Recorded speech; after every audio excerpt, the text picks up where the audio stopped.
kill, but the bullet didn't go into the man's chest. It went into his shoulder. The man screamed, fell hard to his knees, clutching his shoulder, and the .22 went flying, a bullet blasting out as it left his hand. Savich listened for the Impala's engine to rev, for the car to roar out of there. But he didn't hear anything except a car door slamming shut. He yelled, "Mr. Patil, get down!"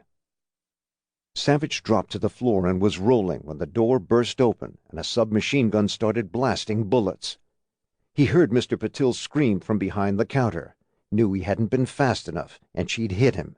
He heard the kids screaming, heard the father's deep voice, hazed over with fear, saying, "It's all right. It will be all right." He came up and fired, hit the woman square between the eyes as she swung the gun around toward him. The submachine gun hit the linoleum floor and fetched hard against the counter. Savich saw Mr. Patil leaning heavily on the counter, a bloom of red on his right arm. He jumped up and quickly checked the gunman, pulled the stocking off his face. He was white, about 40, heavy-set, his light brown hair seriously thinning. He moaned, holding his shoulder, the bullet still in him. He was lucky the bullet hadn't hit an artery. He'd survive.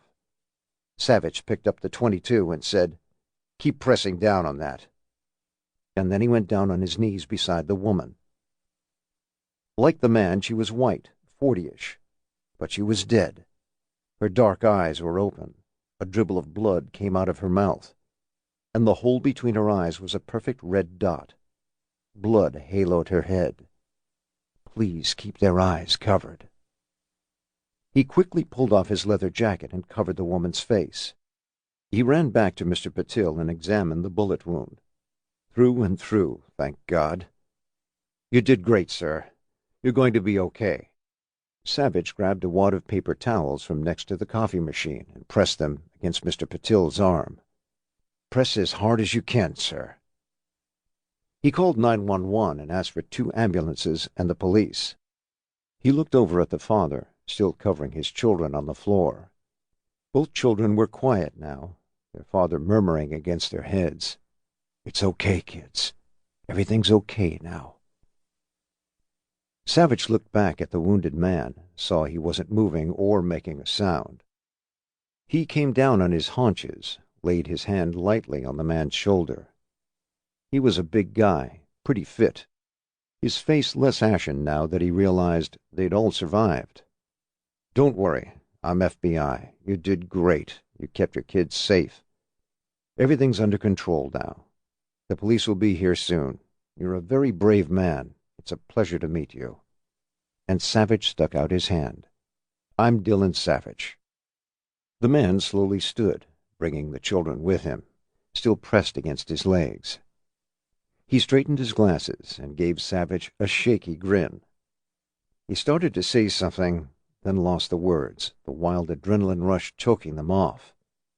He took Savich's hand, shook it really hard, and at last he managed to say, "I can hear my own heart beating so heavy. It's like it's going to fly out of my chest." "It's the adrenaline. Believe me, in a couple of minutes, you're going to crash."